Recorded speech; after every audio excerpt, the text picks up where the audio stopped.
여러분, 코로나발 고용 충격은 아직 시작도 되지 않았습니다. 왜냐하면 정부가 고용유지 지원금을 주면서 계속 버티고 있거든요. 이게 이제 9월에 다 끝나기 시작해요. 9월에. 예. 특별고유업종 같은 경우 서비스 업종이 많죠. 이것도 2달 연장해서 11월에 끝납니다. 그 다음부터 과연 어떻게 할 수 있을까요? 예산도 없어요. 정부 예산도. 예. 그러면 그 고용 충격이 엄청나게 클 거다 이렇게 예상을 하고 있어요. 실제 한국은행이 조사한 내용에 보면요.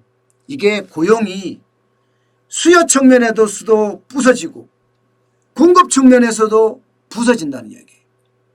수요 측면은 기업 아니에요. 기업은 그만큼 고용을 덜하고 오히려 내보내려고 들고. 예. 이게 취업하고 싶은 사람이 공급 아닙니까? 근데 취업하고 싶은 사람들이 취업을 포기한다는 거예요. 취업을 포기한다. 양쪽이 다 망가지고 있는 거예요. 그러니까 고용 자체가 어떻게 되겠습니까? 지난 5년보다가 지금이 고용 충격이 5배 크다는 게 한국은행의 조사 보고서의 내용입니다.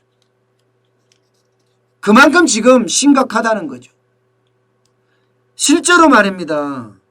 수요 측면이 이게 굉장히 중요한데요. 수요 측면이라는 게 기업이잖아요. 총 근로시간 감소에 대한 노동 수요 충격 기여도, 이게 노동 충격, 쉽게 말하면 근로시간이 감소하는데 기업이 얼마나 기여했느냐 이 이야기예요. 올해 3월 4월 중에는요 평균 마이너스 0.53%포인트입니다. 마이너스 0.53%포인트. 그런데 2015년부터 2019년까지 부정적 충격 평균치가 마이너스 0.1%포인트입니다. 5배. 기업이 그만큼요 고용을 안 할 가능성이 커졌다는 이야기예요. 오히려 내보낸다는 이야기입니다. 내보낸다는 이야기예요. 여기에다가 더 심각한 거예요. 더 심각한 것은요. 공급 쪽의 충격 기여도입니다. 이것도 마이너스 1.22%입니다. 지난 평균 5년 동안은요. 마이너스 0.56%거든요. 거기에 비하면 2.2배입니다. 2.2배. 그만큼 충격이 클 거란 이야기잖아요. 취업을 포기한 사람이 많아졌다는 거예요. 많아졌다는 거예요. 실제 말입니다. 취업을 포기한 사람들 조사를 해보니까 엄청나게 많아지고 있습니다. 구직자 10명 중에 7명이 하반기 취업 못할 것 같다. 지레짐작으로 스스로 꼬꾸라지는 거예요. 구직자 937명을 설문조사했는데 이게 사람 인에서 조사했거든요. 보시는 것처럼 취업할 자신이 없다.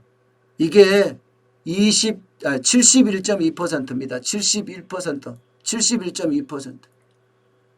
그리고 왜 취업할 자신이 없냐고 물었더니 코로나 때문에 이게 65.7%고요. 그 다음에 경험이 없어서 이게 46.6%고요. 또 경기 악화가 돼서 43.2%고요. 스펙을 잘 못 갖춰서 이게 38%입니다. 이 정도예요. 그러니까 가장 크게 되는 문제가 여러분 수요 쪽에도 충격이 가해지고 있고 공급 측에도 충격이 가해지고 있고 기업도 사람을 안 뽑고 취업하고 싶은 사람도 취업을 포기하고 이렇게 되니까 당연히 고용 대란이 올 수밖에 없고 그 충격파가 전 산업에 미칠 수밖에 없습니다.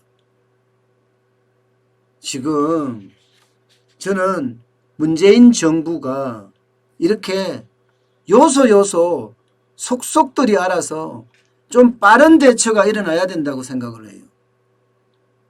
항상 정치를 앞세워서 표를 중심으로 한 이야기를 한다면 이거는요 굉장히 더 어려워질 수 있는 그런 구도를 만들 수도 있습니다.